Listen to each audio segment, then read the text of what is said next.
Bismillahirrahmanirrahim. Assalamualaikum warahmatullahi wabarakatuh. Bapak-bapak, ibu-ibu, mas-mas, mbak-mbak, adik-adik sekalian, dimanapun Anda berada, kembali di e-channel bersama saya, Ii Wijayanto. Dalam kesempatan kali ini saya akan mengupas tentang doa iftitah, ya. Sebagian menyebutnya sebagai doa istiftah, ya. Jadi sama saja antara terminologi iftitah dan istiftah, ya. Jadi doa iftitah itu adalah doa sunnah, ya, yang dibacakan di antara takbiratul ikhram, membuka sholat, Allahu Akbar, sebelum membaca surat Al-Fatihah, ya. Jadi di situ membaca doa iftitah, ya. Nah, saya dapat pertanyaan dari anak-anak saya. Saya yakin mungkin bapak-bapak, ibu-ibu di rumah juga mungkin pernah mendapatkan pertanyaan demikian dari putra-putrinya, ya. Jadi anak saya tanya, kenapa doa iftitah itu bisa beda, ya? Ini apalagi kalau anak-anak kita masukkan ke sekolah yang berlabelkan Islam, ya. Jadi kadang kan afiliasinya kepada ormas A atau ormas B, ya. Dan afiliasi terhadap ormas itu dalam proses pengajaran fikih ibadahnya juga punya implikasi. Salah satunya doa iftitahnya menjadi berbeda, ya.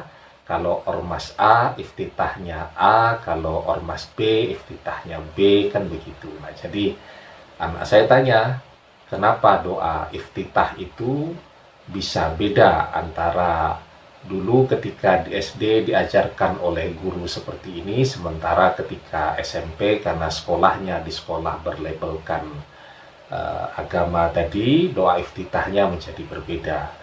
Ya, saya jawab tidak ada masalah karena semuanya doa iftitah yang diajarkan itu bersumberkan kepada hadis yang sahih. Di satu kesempatan Rasulullah membaca doa iftitah tertentu dan mengajarkannya kepada para sahabat, ya. Kemudian dicatat dalam hadis begitu. Kemudian dalam kesempatan yang lain Rasulullah berdoa dengan doa iftitah yang lain, ya.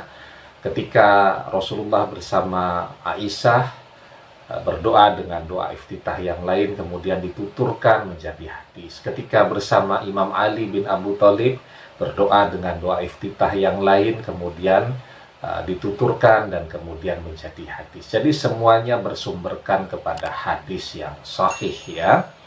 Nah, jadi yang paling populer tentu kabiro, ya. Allahu Akbar kabiro walhamdulillahi katsira wa subhanallahi bukrata wa asyila, ya. Allah Maha Besar dengan segala kebesarannya, segala puji bagi Allah dengan pujian yang banyak. Maha suci Allah baik waktu pagi dan petang. Jadi bacaan iftitah yang ini itu diriwayatkan hadisnya oleh Imam Muslim, dan ini hadis yang sahih, ya. Kemudian yang kedua yang juga sangat populer adalah wajahtu, ya. Wajahtu wajhiya lillazi fataras samawati wal arda hanifa muslima wa ma'ana minal musyrikin. Inna salati wa nusuki wa mahyaya wa mamati lillahi rabbil alamin. La syarika lahu wa bizalika umirtu wa ana awwalul muslimin. Allahumma antal malik la ilaha illa anta subhanaka wa bihamdik. Aku hadapkan wajahku kepada zat yang menciptakan langit-langit dan bumi tanpa ada contoh sebelumnya, dalam keadaan aku lurus dan aku bukan termasuk orang-orang musyrik. Sesungguhnya solatku, ibadah sembelihanku, hidupku dan matiku hanya untuk Allah, Rabb semesta alam. Tiada sekutu baginya, dan dengan itulah aku diperintah. dan aku adalah orang yang pertama kali berserah diri.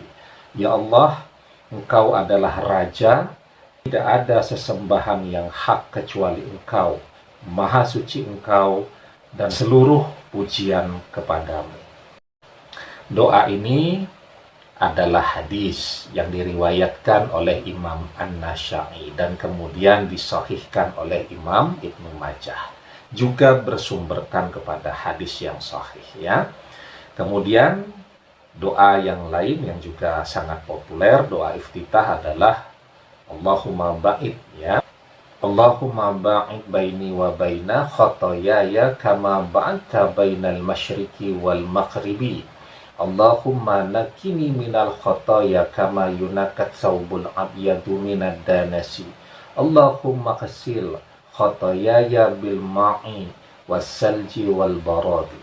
Ya Allah, jauhkanlah antara aku dan kesalahanku seperti Engkau telah menjauhkan antara timur dan barat.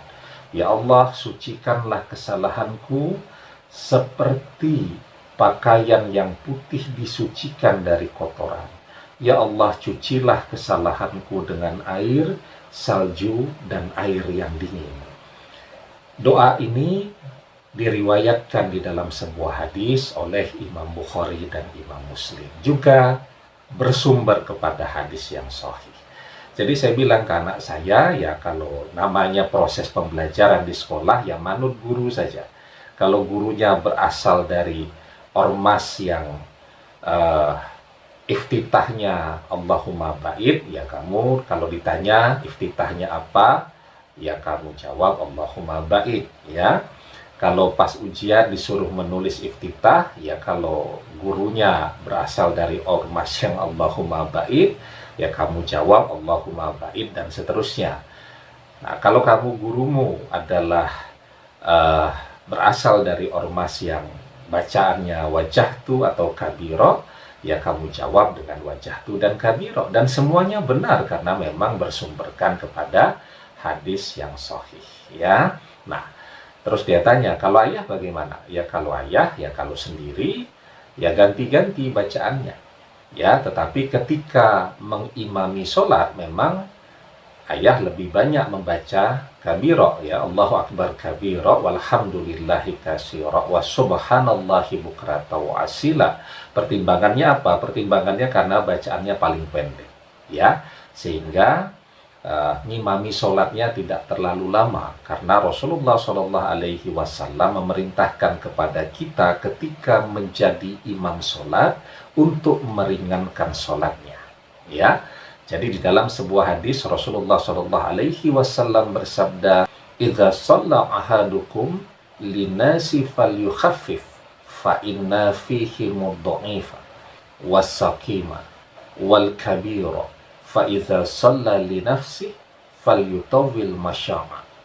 Jadi Rasulullah bersabda, jika salah seorang di antara kalian mengimami orang-orang, maka hendaklah ia meringankannya, karena di antara mereka ada yang lemah, yang sakit, dan orang tua. Namun jika dia sholat sendirian, maka dia boleh memperpanjang sesuka hatinya.